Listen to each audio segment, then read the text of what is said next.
Lovies, let's get straight into it. I finally finished Inuyasha The Final Act.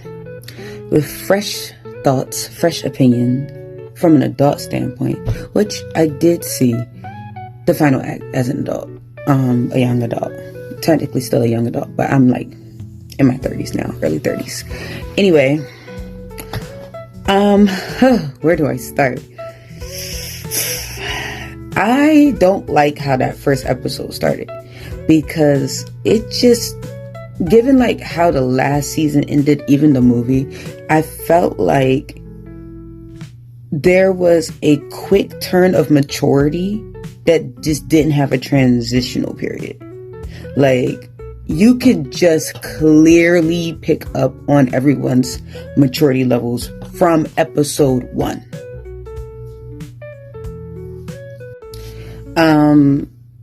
Like, Inuyasha is just immediately like calm and more stoic. Now granted, he is still kind of grieving Kikyo, but he went from a grieving tone to like a I understand how the world works now kind of tone. Like, he wasn't the brass asshole anymore. Not really. Moroku and Sango was just a little bit more intentional, which that made a little bit more sense. Shippo had a confidence that seemed like we needed at least one more episode to see why he gets that confidence. And Kikyo started becoming way more softer with Kagome out of nowhere, because she does pop back up again. So it's important to note that. Let's get into some of the villains, like Kagura. That's what really did it for me, because Kagura was just like, she'd been trying since season 6, like trying to find a way to kind of go against Naraku so she can be free. But there was a sense of, I give up, and since I do give up, I'm going to help in my own way. Like, it was just such a dreary first few episodes, and for the fact that this was 26 episodes altogether, it was almost hard to tell like which episode would be the last, because it just felt like every episode was going to be its last. But like, understanding Naraku still had this trouble with like the human side of him versus the demon side of him, or even seeing Kana have her ins and outs. It was just interesting to observe. Kagura having her moment with Sesshomaru was actually kind of sweet in a way. Like, she, you know what, not even just hers, but like, there was a moment Sesshomaru actually considered saving her, and he realized he couldn't do it, and so he was just for that moment softer. But what I will also say about Sesshomaru, and I'm just be all over the place, bear with me, Sesshomaru definitely have become more softer with Ren and Jokin, even with Inuyasha in a kind of annoying big brother kind of way. But like, there's some type of thing that I feel like from the last movie into episode 1 of the final act was just like, something's missing here. Did I not pick up on something?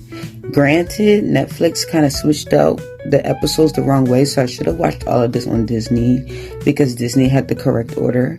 So maybe that's why I'm a little bit flustered with how it transitioned. Or maybe it's the tism, I don't know.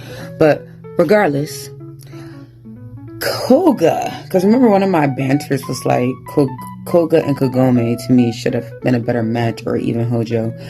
Funny enough, very consistent, still was on Kagome's top. Like, at that point though, you could tell he just kind of accepted that Inuyasha is who she chooses, but like, whenever you're ready type energy, it was given that, and that's how they typically was. Even when he tried to help Ayame and he found out more about some of his other tribe members, it still was on Kagome helping Kagome, getting on Inuyasha, because Kagome just kept getting got because they kept manipulating Inuyasha. Like, there was a few episodes where they were playing with his mind, making them think they were making the team, and especially Inuyasha, think that Kikyo was still alive at that point.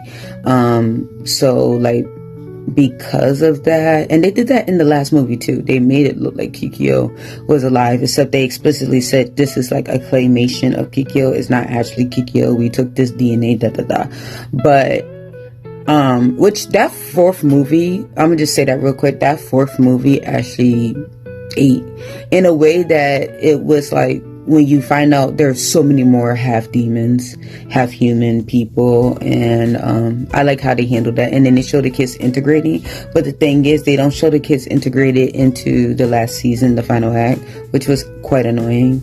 But anyway, you just see this struggle where like Inuyasha is just like, you know what, it is what it is now, but he also feels so defeated, and it's used against him over and over again, as always.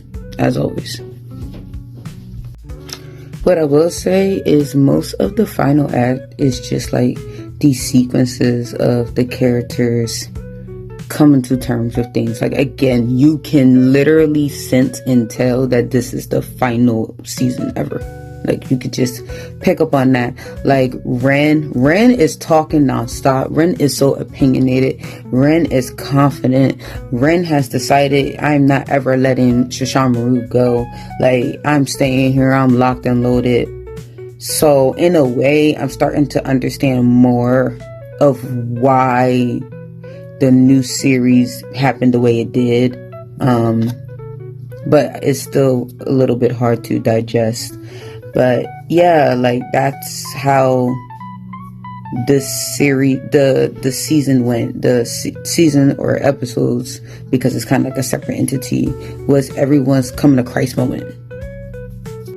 You also see new villains in the final act, given that Kagura is out, and you also see this moment of Kana having like a weird kind of understanding with Kagome as well. And at the very end, she does something to kind of help the team get Naraku, because at this point, I guess even the demons thought there would be some sense of loyalty, but they realized like, oh man, y'all literally are using me. Like, there is no like bone of my bone, flesh of my flesh, like for real, as far as the bonding, other than I'm using you. Like, actual psychopath, I don't know what more to say. Like, Naraku's just an actual psychopath. This is beyond narcissism. He's truly a villain's villain, because all of your minions and all of your pro-villain people, like, y'all not loyal to each other. You're only loyal to him. He is your god. That is literally how Naraku looks at himself, in a sense. Let me touch on Kohaku.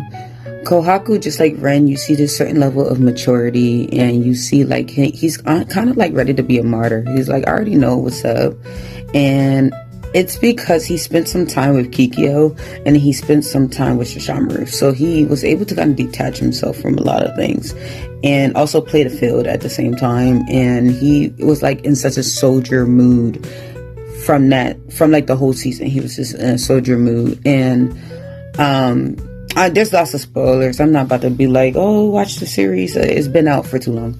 But just know, like, he does kind of get saved at the last minute, only to get his shard snatched out of him, and he dies like on sight. And it was very hard to watch that, because he actually came to terms with staying alive.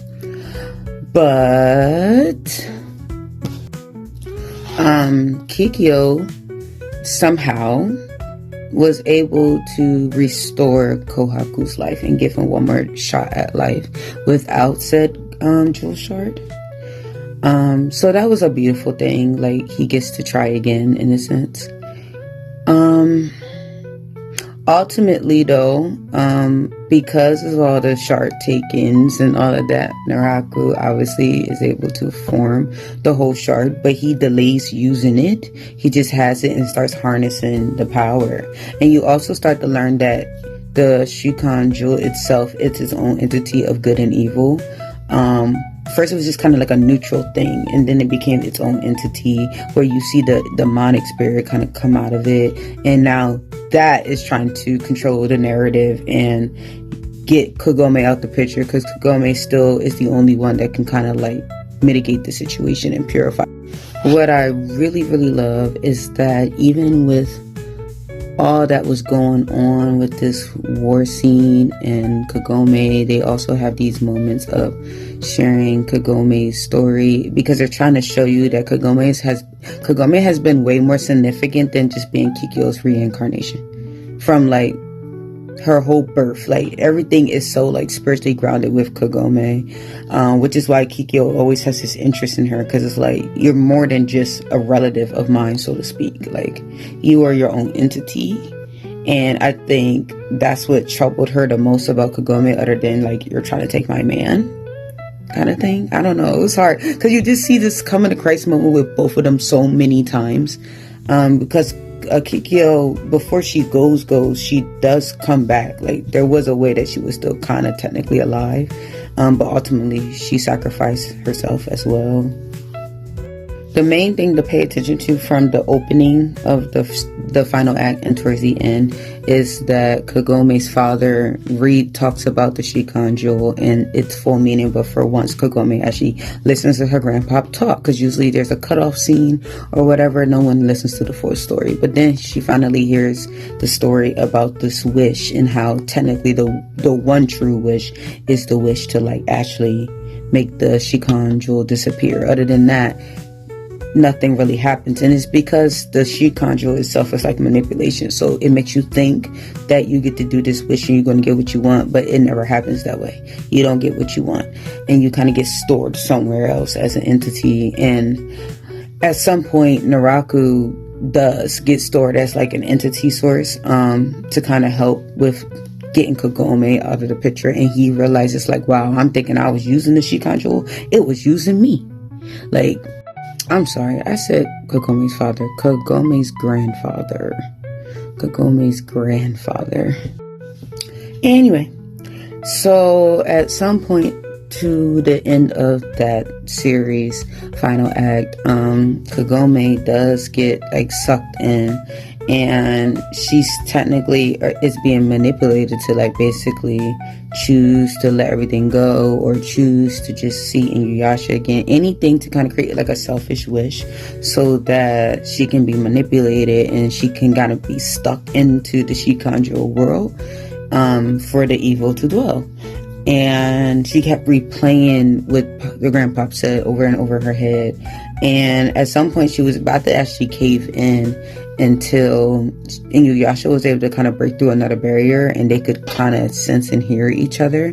And from that moment, she realized once again, one thing about Inuyasha is he don't play about Kagome, and he will find her by any means necessary. So she saw him and was able to like center herself enough to make the right. Now, what makes this series, how it ends so significant, is this is also showing Kagome's like school growth for once. Like, she's about to actually leave middle school, which is like crazy, because I mean she's like 15. She's either 15 or about to be 15 at this point. That says a lot, right? That says a lot. So they're like trying to get into high school, and she's so serious about her entrance exams, and everything's happening. And at some point, like the way the series ends is like a time jump, like how movies work. So after she makes the big wish, which is like, I wish you disappeared, like I wish you never existed kind of thing, it resets everything, and somehow she ends up back at the well, and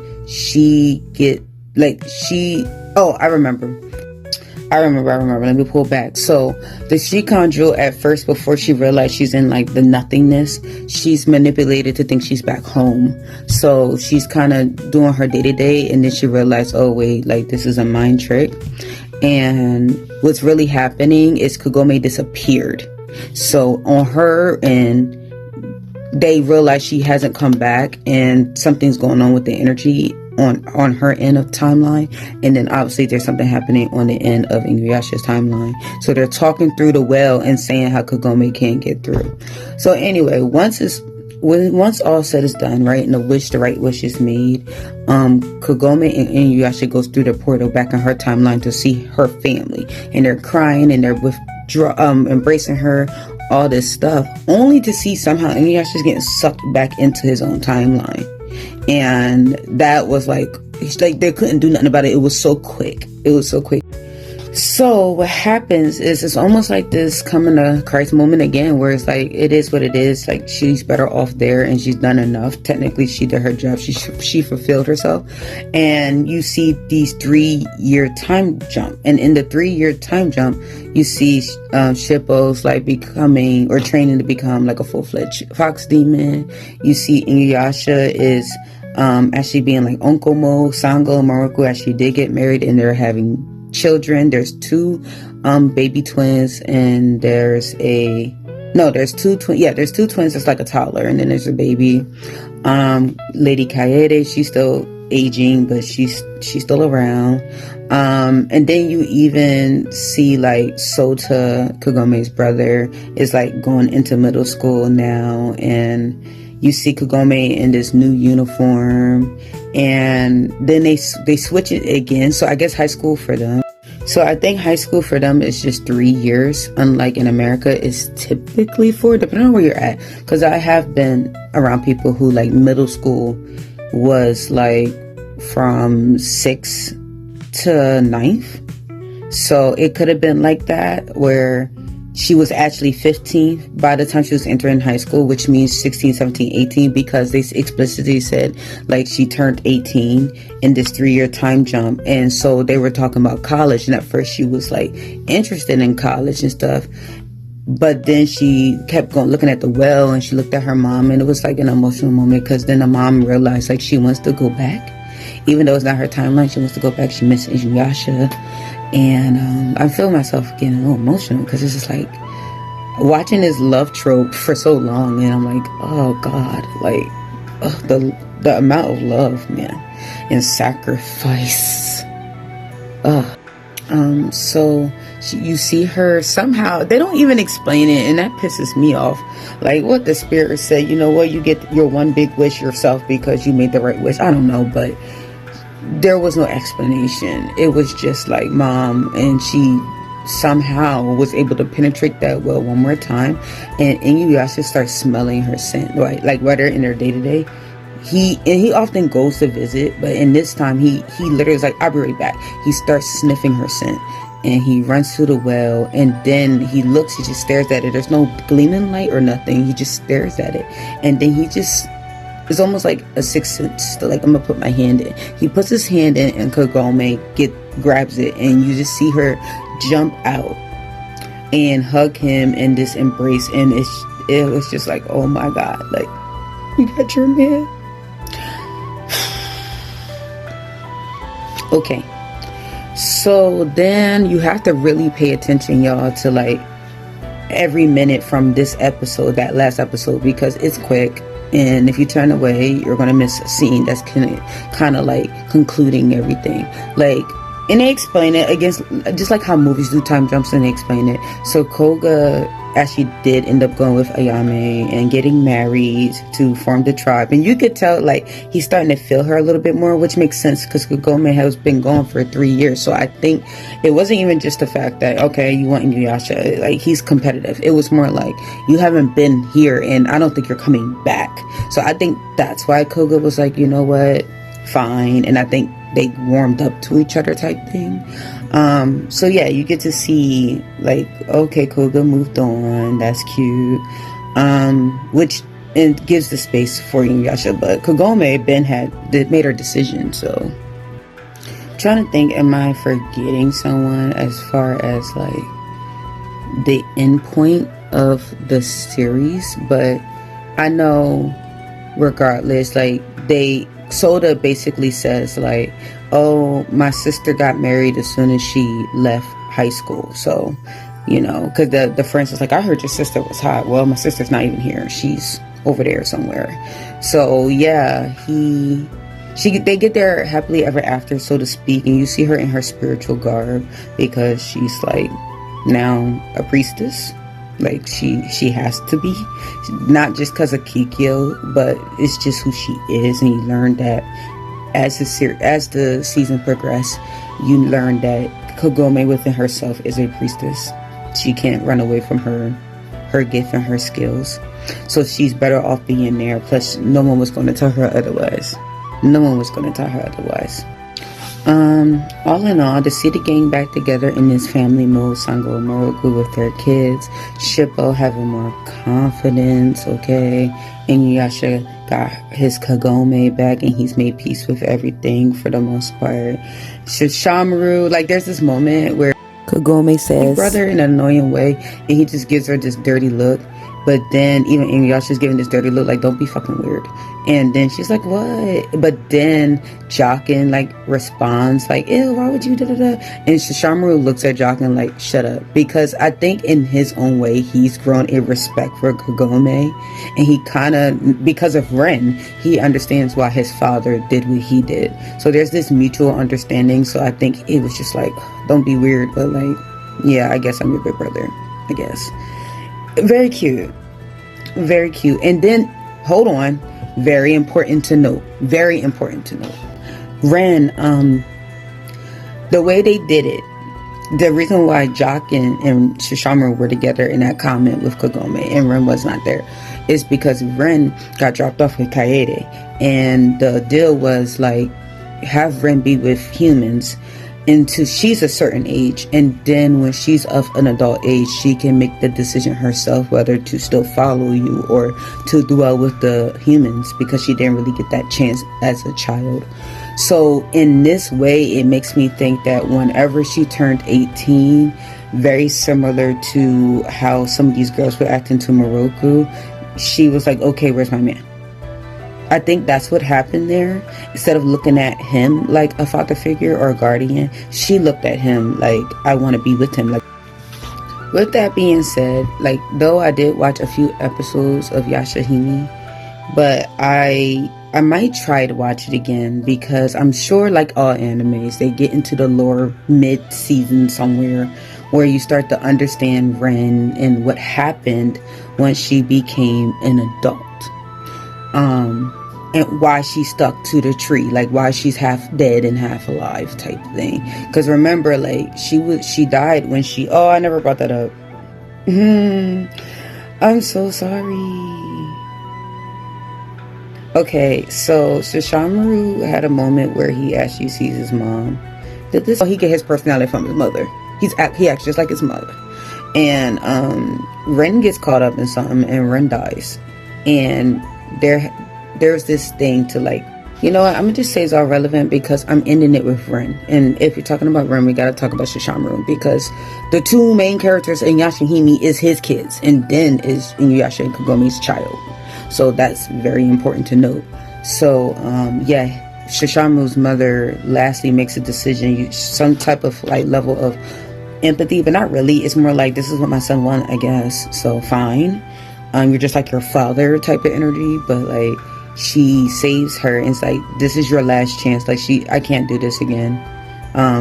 If she dies again, that's that, because you're messing with human, you know, blah blah blah. So yeah, so it makes me wonder if she got pinned to that tree and she's like being sustained because something actually happened to her, and Sesshomaru is making it where like she doesn't actually die, so she's preserved in a certain way.